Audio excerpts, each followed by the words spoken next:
Iedereen herinnert zich toch wel het hoogwater van 2021. De Geul zette toen grote delen van onder meer Valkenburg en Meersen onder water. Het was erg, het had nog veel erger kunnen zijn. Dit gebied, het Ingendaal in het Geuldal, heeft erger voorkomen.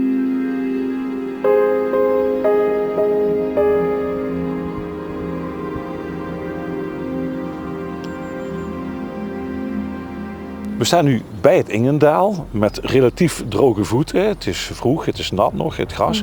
Niet voor te stellen, Robin, dat er vorig jaar hier allemaal water stond. Hè? Nee, vorig jaar stond alles onder water, dalen op de Geul.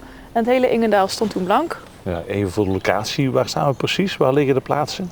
Valkenburg ligt daar en Meersen ligt daar. We staan er precies tussenin. Ja, het waren vele liters water, Patrick. Het was heel veel water. En zeker ook omdat het in de zomer was, was het ook heel uitzonderlijk, dat hoogwater. Ingendaal heeft wel Valkenburg en Meersen een klein beetje gered.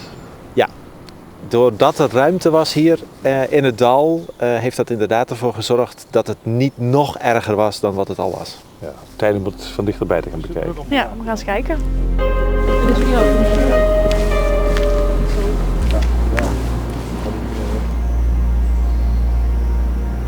Zo te zien was dit zomer vorig jaar een waterglijbaan. Hè? Ja, zo kun je het zeker noemen. Al het water wat boven op het plateau gevallen is zonder obstakels met een rotvaart hier naar beneden gestroomd. Dus dit is ook een heel nieuw beekje gevormd eigenlijk. En dat is allemaal in de Geul terechtgekomen. Hier op de Holleweg is het heel hard naar beneden gekomen, maar de hellingen aan de zijkanten, of de begroeiing op de hellingen, heeft ervoor gezorgd dat er niet nog meer water naar beneden is gestroomd.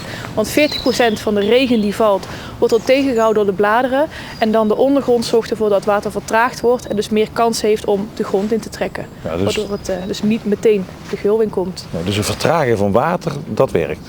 Vertragen van water werkt, dat zorgt er ook voor dat het dus de tijd heeft om de grond in te trekken. Ja.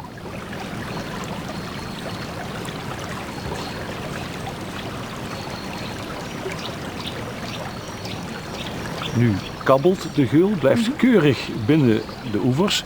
Vorig jaar was het anders. Heel anders, ja.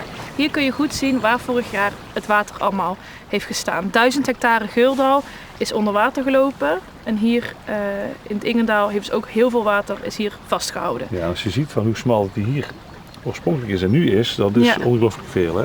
Ja, 1000 hectare, dat is heel erg veel. Maar ook dit heeft geholpen, dat meander heeft geholpen om het water een beetje weg van Valkenburg te houden en van Meersen. Ja, klopt. Door het meanderen krijgt de rivier dus de ruimte om bochten te maken. Dat vertraagt het water, waardoor het water dus meer tijd heeft om de grond in te gaan. Maar hierdoor krijgt de rivier letterlijk meer ruimte. De rivier wordt langer, wordt breder en heeft dus meer stroomoppervlak. Ja, het heeft natuurlijk niet kunnen voorkomen. Hè? Nee, maar het heeft wel heel veel erger voorkomen. Het onderzoek van bureau Stroming, wat is gedaan in opdracht van Natuurmonumenten, is inderdaad gebleken dat 50% van het water wat deze kant op is gekomen, vastgehouden is door de natuur. Ja. Ik zou zeggen, laat het vooral meanderen dan hier. Hè? Ja, precies. Moet de natuur veel meer als bondgenoot gaan zien. Klopt.